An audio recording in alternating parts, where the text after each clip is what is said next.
Mi smo IRIM, Institut za razvoj i inovativnost mladih. Jedan od naših najvećih projekata je Croatian Makers Liga, u kojoj sudjeluje 360 škola i ustanova, što pokriva više od 1/3 osnovnih škola. Sudjeluje preko 8.000 djece, od čega više od 30% djevojčica, i podijelili smo 1800 robota M-Bot. Taj mali robot je vrlo zgodan da bi djeca kroz igru spontano naučila programiranje, da bi stekla dojam o robotici i automatizaciji na jedan njima vrlo pristupačan način.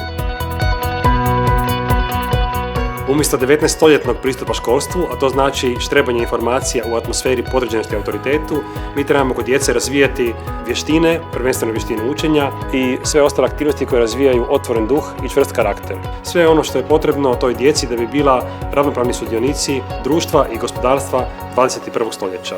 Reforme školstva traju jako dugo, a mi smatramo da svako dijete ima pravo na svoju priliku odmah. I zato je krajnje vrijeme da napravimo radikalni iskorak i da uvedemo novu tehnologiju koju će dodatno pomoći djeci da uče nove vještine i usvajaju nove vrijednosti. STEM je akronim koji se danas koristi najviše u školstvu u svijetu, a i šire. Zapravo dolazi od engleskih riječi science, technology, engineering and mathematics.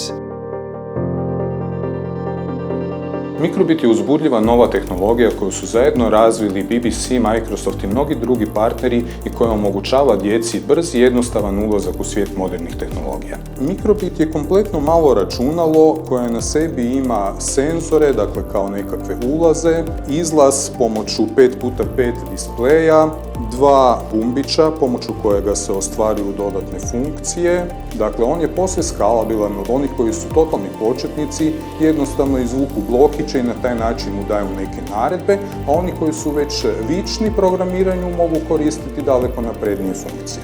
Radi se o tome da je cilj prestati biti samo korisnik onoga što je netko drugi napravio i postati stvaratelj sadržaja. Mi želimo od hrvatske javnosti prikupiti sredstva kako bismo mogli pribaviti 3600 mikrobitova koje bismo podijelili u 360 škola i ostalih ustanova sudionika Croatian Makers Lige. Kako oni već jesu u Croatian Makers Ligi i sami su se prijavili i entuzijastično sudjeluju, to je garancija da će ti mikrobitovi pasti na plodno tlo. Cijeli naš Croatian Makers pokret, a posebno ova inicijativa, može biti ključna promjena za živote mnogih mladih ljudi. Svatko tko sudjeluje u ovoj kampanji zapravo postaje dio promjene ne samo u hrvatskom školstvu, nego i u hrvatskom društvu. Sve industrije, sve djelatnosti su dodirnute ili se mijenjaju zato jer se dešava softverska revolucija. Dakle, ovo računalo je nešto što pokreće praktično softversku revoluciju i ja vjerujem da će djeca, ukoliko se počnu s ovim igrati, biti dio te softverske revolucije.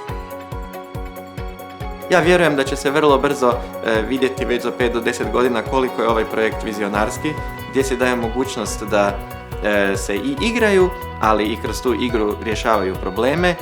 Također uče se kodirati, uče se informatički opismeniti, uče se robotici, uče se cijelom nizu izuzetno važnih znanja i vještina koje će im sutra jako trebati.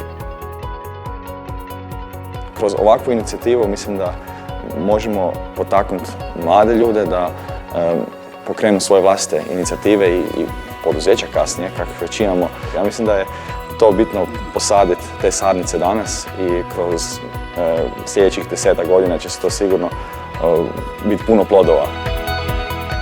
Ako ste nas odlučili donirati ili ako sad niste u mogućnosti to napraviti, molimo vas da podijelite našu kampanju na društvenim mrežama i da proširite glas o njoj među svojim prijateljima.